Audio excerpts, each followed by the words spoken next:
Ambassador stood in the center of the enormous crystal chamber, feeling smaller than he had ever felt in his life. The walls around him stretched up so high he could barely see the ceiling, made of some alien material that caught light and threw it back in patterns that hurt his eyes. This was the Great Hall of Justice, where the Galactic Confederation had made their most important decisions for over 10,000 years. 12 different alien species sat in judgment above him, arranged in a perfect circle that made him feel like a bug under a microscope. The architects towered over everyone else, their bodies made of living crystal that sang with musical notes whenever they moved. Next to them sat the veil-touched, creatures that seemed to be made of flowing mist and starlight, barely solid enough to see. The delegation looked more familiar, almost like giant lizards, but their eyes held an intelligence that was definitely not human. Had been Earth's top diplomat for 20 years. He had negotiated treaties with hostile nations, solved trade disputes that seemed impossible, and once talked a terrorist out of blowing up the United Nations building. But nothing in his experience had prepared him for this moment. He was representing all of humanity in front of beings that saw his entire species as a problem to be solved. The trial had been going on for 3 days now, and his team had presented every argument they could think of. They showed recordings of human colonies living peacefully alongside other species. They shared scientific discoveries that humanity had freely given to the galactic community. They even brought testimonials from alien citizens who had benefited from human medical technology and engineering skills. None of it seemed to matter. The lead judge was an architect called Prime Resonance, a creature that stood 15 feet tall and spoke in a voice like crystal bells ringing. When it spoke, every word echoed through the chamber with perfect clarity. "The evidence is clear," Prime Resonance announced, its voice making the air itself vibrate. "Humanity has exceeded the boundaries set for them by this council. They have established colonies in 17 star systems beyond their designated sector. They have shared their technology with species that were not approved for such advancement. Most concerning of all, they have refused to follow the cultural preservation protocols that maintain galactic stability." Wanted to argue, but he had learned that interrupting during the formal judgment was considered a serious insult. He had to stand there and listen while they listed every way his species had apparently failed to meet galactic standards. Another judge spoke up, this one from the Ethereal Collective. The creature looked like a floating jellyfish made of pure energy, and its words appeared directly in its mind rather than being spoken aloud. "The humans show dangerous independence. They question authority. They modify established technologies without permission. They encourage other species to think beyond their traditional roles. This behavior threatens the order we have maintained for." A third voice joined in, coming from something that looked like a giant insect made of metal and wire. "Furthermore, human expansion shows no signs of slowing. Their population grows faster than any other species. They adapt to environments that should be impossible for their biology. They refuse to accept the limitations that define proper civilization." Felt his heart sinking with every word. He had hoped that the trial would be fair, that the aliens would listen to reason and understand that humanity just wanted to be part of the galactic community. Instead, it seemed like the decision had been made long before the trial even started.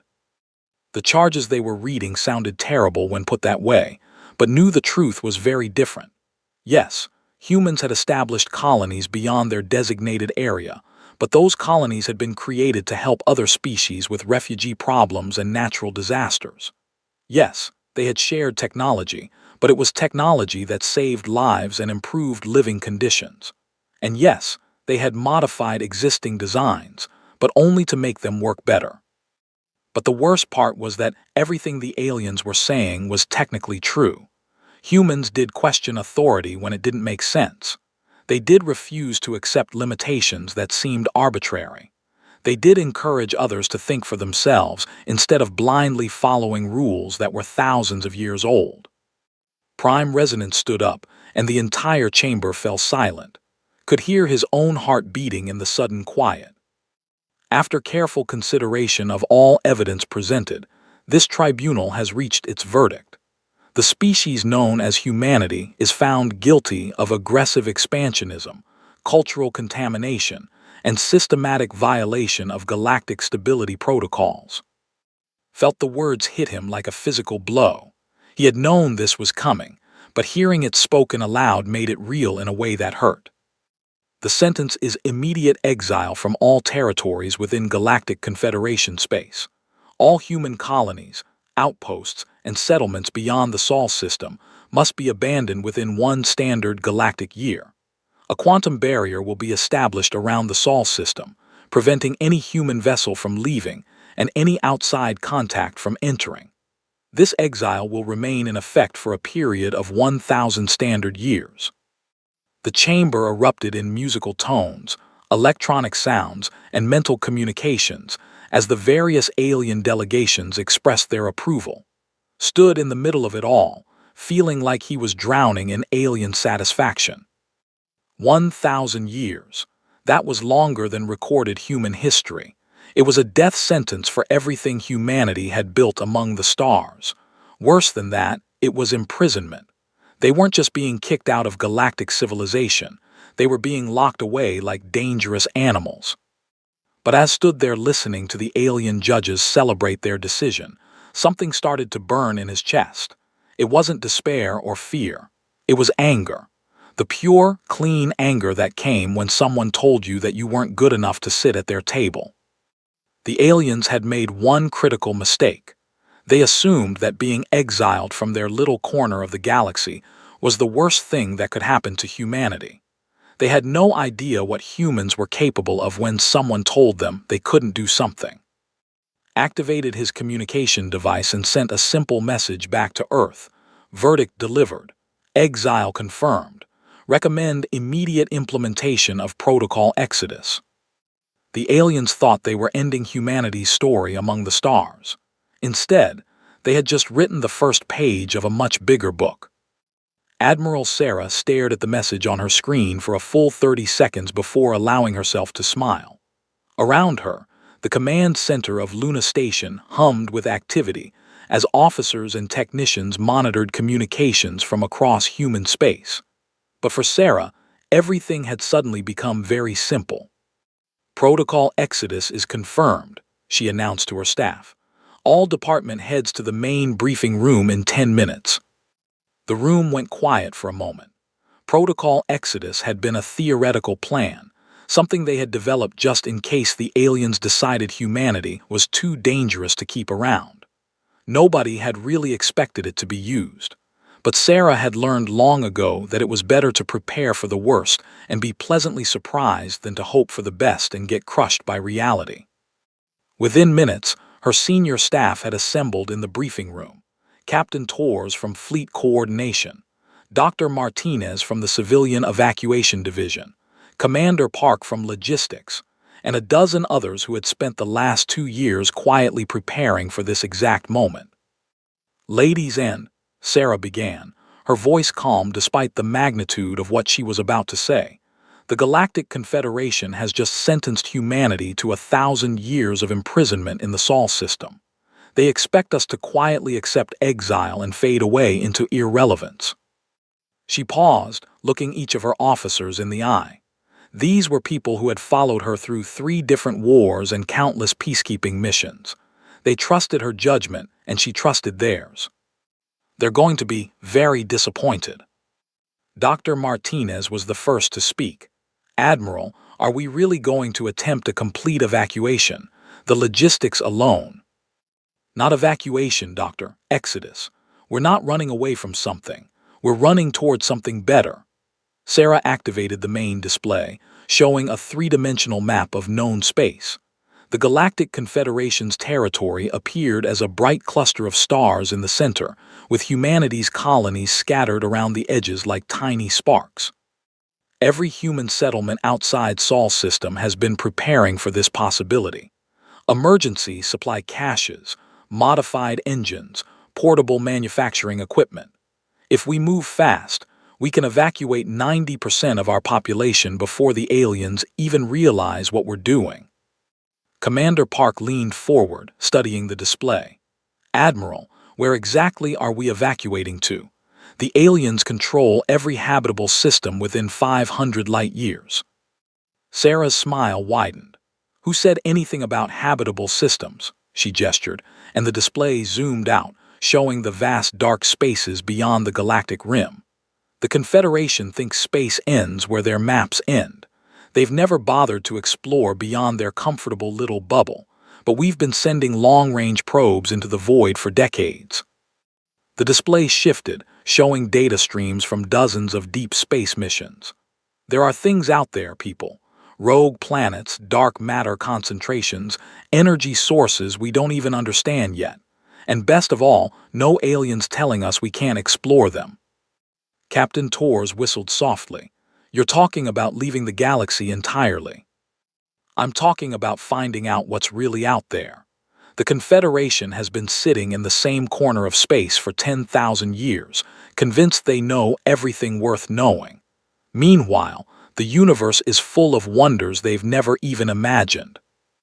The room fell silent as the full scope of the plan became clear. This wasn't just about escaping punishment. It was about embracing the unknown in a way that no species in galactic history had ever attempted. Dr. Martinez spoke up again, her voice thoughtful. The resource requirements will be enormous. We'll need to move entire manufacturing bases, research facilities, agricultural systems. Already in progress, Sarah replied. Every human colony has been discreetly preparing modular equipment for the last 18 months. We can break down and rebuild entire cities if we need to. The real question is whether we have enough ships. Commander Park pulled up shipping manifests on his tablet. Military vessels can carry about 15% of the population if we pack them tight, but we'll need civilian ships for the rest. Then we use civilian ships. Cargo haulers, passenger liners, private yachts, research vessels, mining platforms, construction ships. If it can maintain life support and travel faster than light, it's part of the Exodus fleet. The scale of what they were proposing was staggering. Moving 2 billion people across interstellar distances would be the largest migration in human history. Doing it in secret, under the noses of a galactic government that wanted to lock them away, made it seem almost impossible. Almost. Sarah brought up another display, this one showing communication channels to every human world. The beauty of this plan is that the aliens have always underestimated human determination. They think exile is punishment. They don't realize that being told we can't do something is the best motivation we've ever had. She activated the general communication system, connecting to every human settlement from the outer colonies to Earth itself. This is Admiral, transmitting on all channels. As of today, the Galactic Confederation has sentenced humanity to exile from galactic space. They expect us to accept imprisonment and slowly fade away into insignificance. Sarah paused, letting that sink in across dozens of worlds. Instead, we're going to show them what humans do when someone tells us we can't achieve our dreams. Every human settlement will begin immediate preparation for exodus beyond the galactic rim. We're not running away from civilization. We're going to build a better one. The response was almost immediate. Communication channels lit up with confirmations from colonies across human space. Not questions or complaints or demands for more time. Just simple acknowledgments that they understood the mission and were ready to begin. Captain Torres shook his head in amazement. Admiral, most species would need months of debate and committee meetings to approve something like this. Most species aren't human, Sarah replied. Most species don't have 5,000 years of history proving that our best achievements come when everyone else says they're impossible. Within hours, the exodus had begun. On New Geneva, massive cargo ships started loading colonists and equipment. The research station began dismantling their laboratories for transport. Mining operations in the asteroid belt started converting their facilities into mobile platforms. From Earth itself, the largest ships in human space began launching, carrying not just people but seeds, genetic samples, art, music, and everything else that made humanity unique. They weren't abandoning their heritage. They were taking it with them to places where it could grow without restrictions. The aliens monitoring human space reported increased shipping activity, but they assumed it was just normal evacuation procedures. They had no idea that humanity was preparing to do something that no species in galactic history had ever attempted. They were about to discover that when you exile humans, you don't get rid of a problem. You create a much bigger one somewhere else. The ship New Horizons shuddered as it crossed the invisible line marking the edge of known space. Captain felt the vibration through the deck plating and knew that her ship had just entered territory that no member of the Galactic Confederation had ever explored. Behind her, stretched across hundreds of light years, millions of other human vessels were making the same crossing.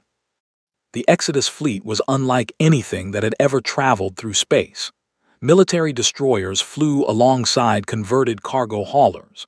Luxury passenger liners shared formation with mining platforms that had been hastily fitted with life support systems. Every ship that could carry people and maintain faster-than-light travel had been pressed into service. Had been commanding deep space exploration vessels for 15 years, but even she felt a chill as the navigation displays showed them moving beyond the edges of all known star charts. They were entering the cosmic void, the empty space between galaxies where most species believed nothing could survive. "Captain," her navigation officer called out, "we're picking up some strange readings on the long-range sensors." Moved to the sensor station and looked at the displays. Instead of the empty void they had expected, space around them was filled with activity. Gravitational waves rippled through areas where no stars existed. Energy signatures appeared and disappeared in patterns that didn't match anything in their databases. Massive dark shapes drifted through space, too far away to identify but clearly artificial. "It looks like someone was wrong about this place being empty," muttered. The communication system crackled with reports from other ships in the fleet. They had detected what looked like a derelict space station the size of a small moon. The Challenger was tracking energy emissions from a cluster of objects that seemed to be moving under their own power. The converted cargo ship Freedom's Dream reported finding a rogue planet that was giving off more heat than it should have been able to generate on its own. Admiral's voice cut through the chatter from her flagship. "All vessels, maintain formation but begin detailed scans of any anomalies you encounter. We're not just passing through this space. We're going to learn everything we can about it." Smiled. That was exactly what she had hoped to hear. The Galactic Confederation had always been cautious about exploring unknown territory, preferring to stay within the safe boundaries of what they already understood. But humans had always been different. When they found something mysterious, their first instinct was to figure out how it worked. Over the following weeks, the Exodus fleet spread out across vast distances, not fleeing in panic but exploring with systematic determination. What they discovered changed everything they thought they knew about the universe. The void between galaxies wasn't empty at all. It was full of ancient structures left behind by civilizations so old that they made the Galactic Confederation look like children. Massive ring-shaped objects that could manipulate gravity itself. Crystalline networks that stored information in ways human science couldn't begin to understand. Energy collectors that drew power from the cosmic background radiation left over from the Big Bang itself. Dr. James Reeves, the fleet's chief scientist, was practically vibrating with excitement as reports came in from the exploration teams. "Captain, this is incredible. We're finding technology that's millions of years ahead of anything the Confederation has ever seen. Some of these structures might be older than the galaxy itself." But the most important discovery came from the converted mining platform Deep Digger. While investigating what looked like a small asteroid, they found something that changed the entire nature of their journey. The asteroid was artificial, a spacecraft from a species that had been exiled from their own galaxy so long ago that their original home had probably been destroyed by stellar evolution. The ship's AI was still functioning after eons of drifting through the void. When human technicians finally managed to establish communication with it, They learned something that made Admiral call an immediate meeting of all fleet commanders. "People," the Admiral announced over the fleet-wide communication system, "we are not the first species to be exiled from galactic civilization. According to this AI, there have been dozens of others over the last few million years. Species that were too aggressive, too independent, too creative for the established powers to tolerate." The implications hit the fleet like a shockwave. They weren't alone out here. There were others who had been rejected by their home galaxies and forced to make new lives in the cosmic void. Furthermore, continued, many of these exiled species survived. They built new civilizations out here, away from the restrictions and limitations imposed by galactic governments. Some of them developed technologies that make Confederation science look primitive. Felt a thrill run through her as she realized what the Admiral was suggesting. This wasn't just about finding a place to hide until the aliens forgot about them. This was about discovering a whole new kind of civilization, one built by species that refused to accept limitations.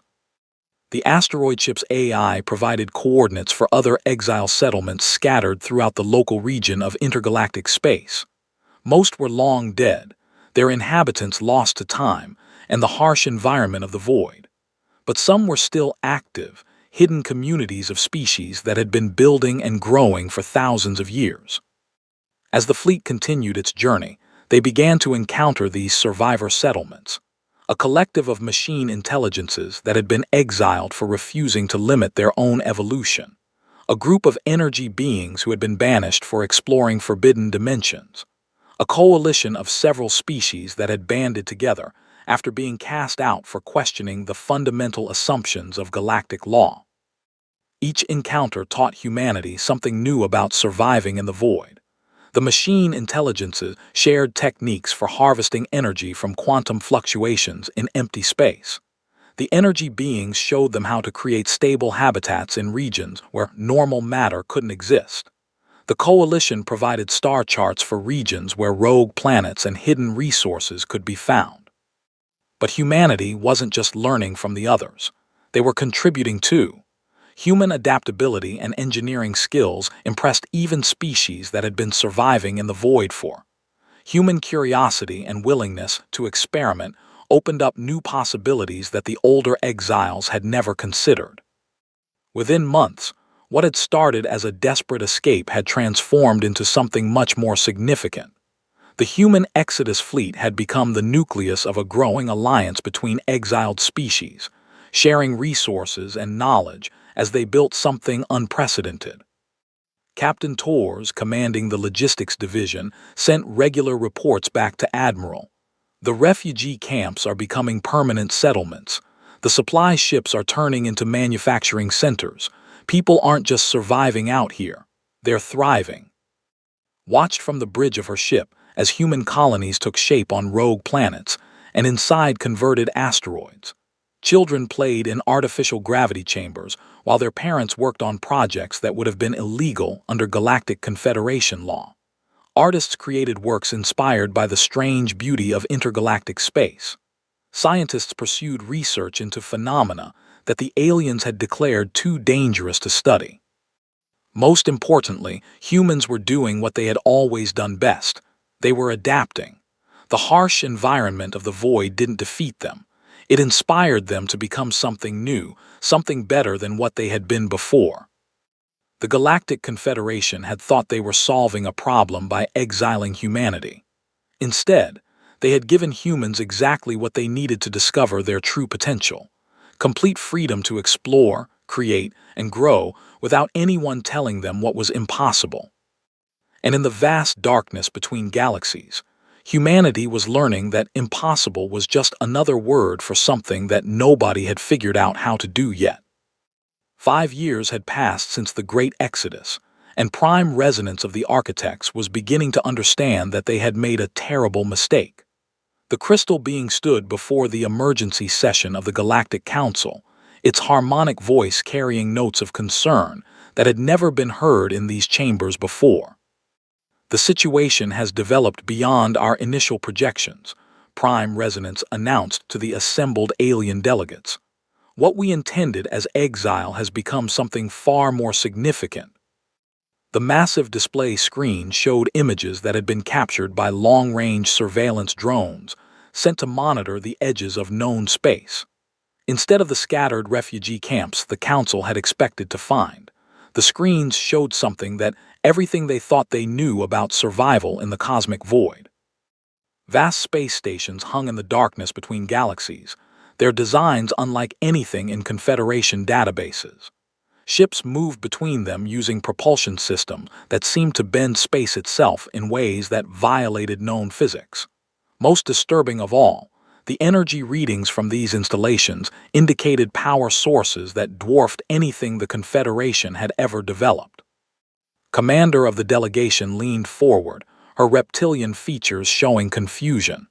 These cannot be human constructions. The exiled humans lack the technology for such achievements.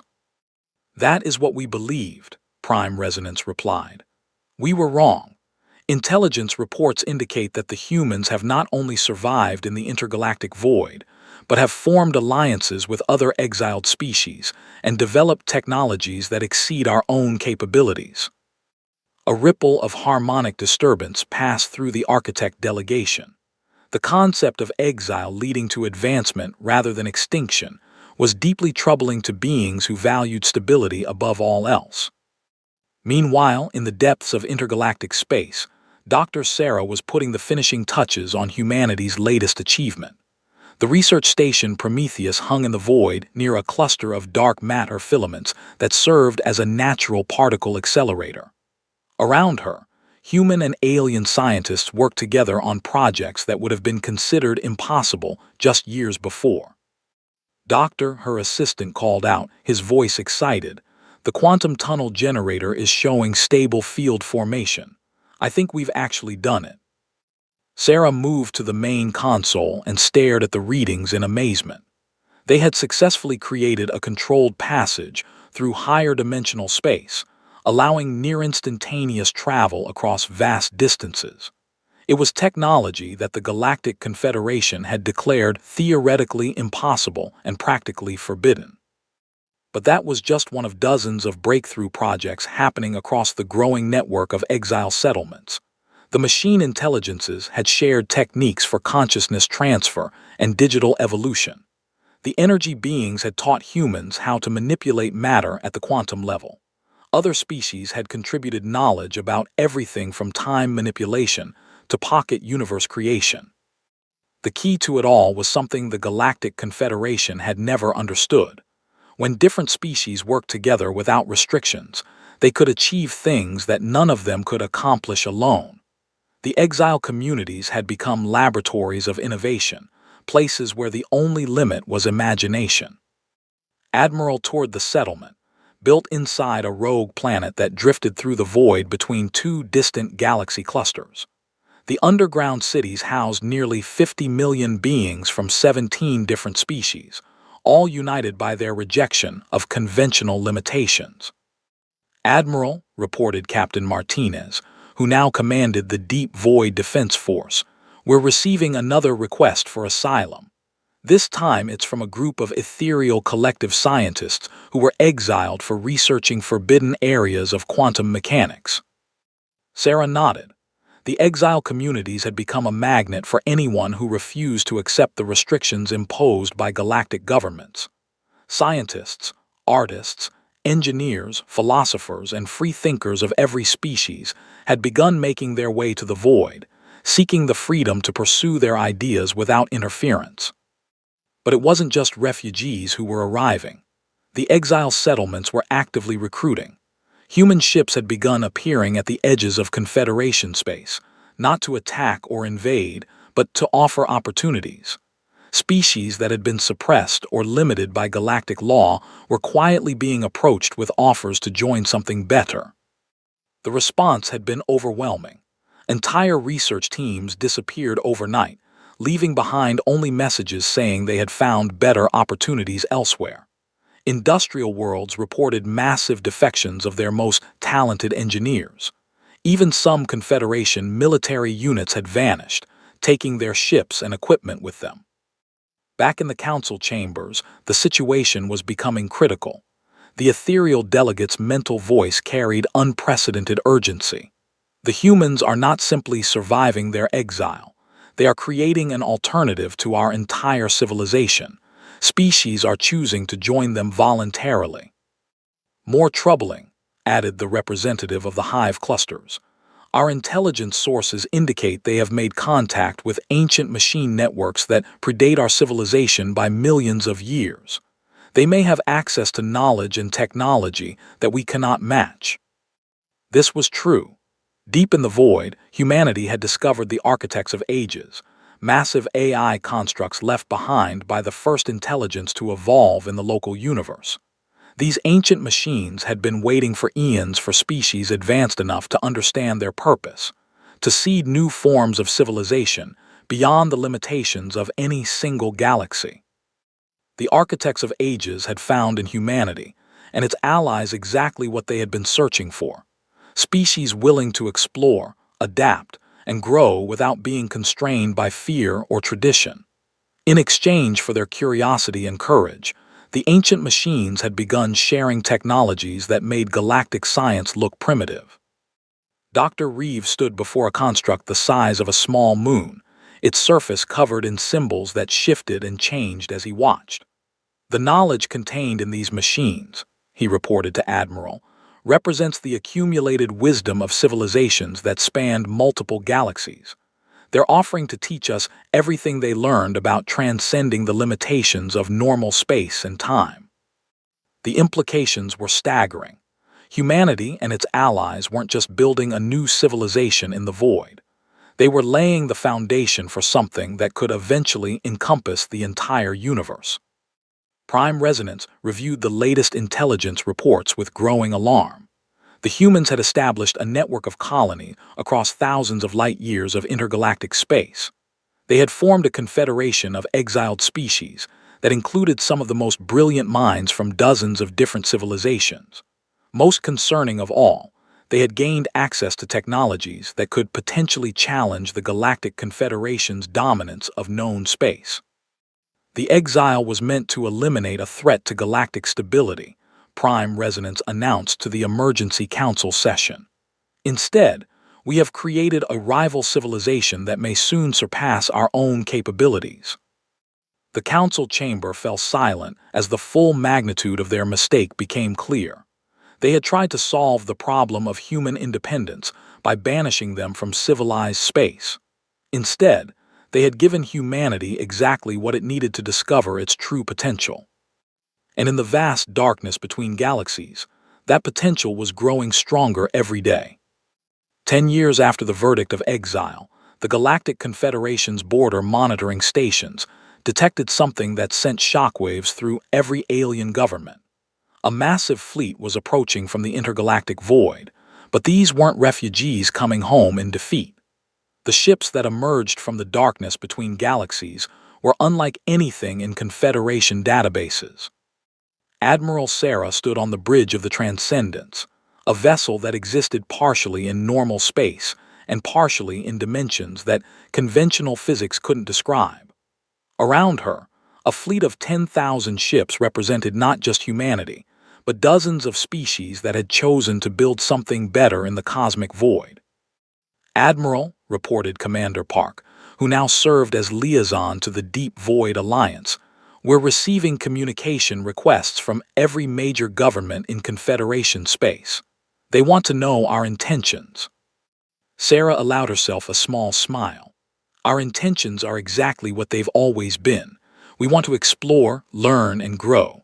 The only difference is that now we have the power to do it whether they approve or not.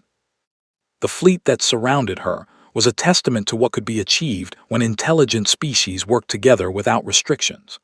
Ships powered by quantum foam generators traveled alongside vessels that could phase in and out of reality itself. Technology from dozens of civilizations had been combined and improved upon, creating capabilities that the Galactic Confederation had never imagined possible. But the most impressive achievement wasn't technological. It was social. The Deep Void Alliance included over 40 different species, all united by their refusal to accept artificial limitations. They had created a form of government that valued innovation over stability, growth over control, and freedom over security. In the Great Hall of Justice, where humanity had once been sentenced to exile, an emergency session of the Galactic Council was struggling to understand what they were facing. The same crystal chamber that had echoed with alien satisfaction 10 years ago now resonated with confusion and fear. Prime Resonance spoke with harmonic tones that betrayed deep uncertainty. The approaching fleet demonstrates technologies that exceed our understanding. Our finest scientists cannot explain how their ships function.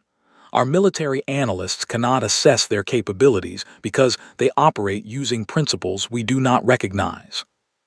The ethereal delegate's mental voice carried unprecedented anxiety. Perhaps more troubling, they are broadcasting on all frequencies an invitation. They are not demanding surrender or seeking conquest. They are offering membership in what they call the Deep Void Alliance. Commander of the delegation studied the data displays with growing alarm. Their fleet composition includes ships from 37 different species, including 12 that we had previously exiled for various infractions. They have somehow united exiled populations into a cohesive civilization. What the Council didn't understand was that the approaching fleet represented something entirely new in galactic history. Not an empire built on conquest or control, but an alliance based on shared curiosity and mutual respect. Every species that joined brought their unique knowledge and perspective, creating a collective intelligence that far exceeded what any single civilization could achieve. The communication from the fleet was broadcast simultaneously to every inhabited world in Confederation space. Admiral's voice carried clearly through the quantum transmission network, reaching billions of beings across hundreds of star systems. "People of the Galactic Confederation," she began, her tone calm but carrying undertones of absolute confidence. 10 years ago, your leaders declared humanity too dangerous to remain in civilized space. They sentenced us to exile, believing they were protecting galactic stability by removing a disruptive influence. The transmission was accompanied by visual displays showing the thriving cities and advanced technologies that had been built in the intergalactic void. Beings who had expected to see refugee camps instead saw space stations that physics and colonies that had turned hostile environments into paradises. "What your leaders didn't understand," continued, "is that you cannot eliminate human nature by changing human location. You cannot suppress curiosity by imposing exile, and you cannot stop progress by enforcing stagnation." The images shifted to show collaborative projects between species that had never worked together before. Former enemies cooperating on research that benefited everyone. Beings who had been considered incompatible finding common ground in their shared desire to explore and understand. In the void between galaxies, we discovered something your Confederation never understood. The universe is vast enough for everyone to achieve their full potential. There is no need to limit one species to protect another. There is no need to suppress innovation to maintain stability. Prime Resonance interrupted the transmission to address the Council. They are not simply presenting their achievements. They are challenging our fundamental assumptions about civilization itself. The Deep Void Alliance extends an invitation to every species, every individual, every mind that refuses to accept artificial limitations. His voice continued. "Join us in building something greater than any single galaxy has ever achieved. Help us explore mysteries that your leaders have declared too dangerous to investigate. Discover what becomes possible when cooperation replaces competition and curiosity overcomes fear." The offer was revolutionary. The Alliance wasn't demanding submission or threatening conquest. They were providing an alternative to everything the Confederation represented. A choice between stagnation and growth, between limitation and freedom, between safety and discovery. The response was immediate and overwhelming. Communication networks across Confederation space lit up with inquiries about joining the Alliance. Research stations reported entire teams requesting transfer to Alliance projects. Military units asked about opportunities to explore beyond galactic boundaries. Even government officials began quietly inquiring about the possibility of cooperation. But the most significant response came from an unexpected source. Deep beneath the Confederation's most secure archives, artificial intelligences that had been dormant began to activate. The architects of ages had built monitoring stations throughout the galaxy eons ago, waiting for the emergence of civilizations advanced enough to transcend the limitations of their. The ancient machines had found what they were looking for. Prime Resonance stood before the Council, its crystalline form resonating with frequencies that spoke of fundamental change. The situation has moved beyond our control. The humans and their allies have not simply created an alternative to our civilization. They have created something that may represent the next stage of galactic evolution. The truth was undeniable. The exile that was meant to solve the problem of human independence had instead created a catalyst for transformation on a scale that dwarfed anything in recorded history. Species that had been stagnating were suddenly presented with opportunities for growth that they had never imagined. Admiral stood at the observation deck of her ship, watching as the first Confederation vessels began approaching the Alliance fleet, not as enemies or prisoners, but as allies seeking something better than what they had known before. The verdict was exile, she said quietly to herself, remembering the crystal chamber where humanity had been condemned. And we responded with an unstoppable exodus. Behind her, the vast network of Alliance ships stretched across light years, filled with beings from hundreds of different worlds who had chosen to build something greater than the sum of their parts. And ahead of them lay the infinite possibilities of a universe that was finally ready to discover its true potential. The exile was over. The real journey was just beginning.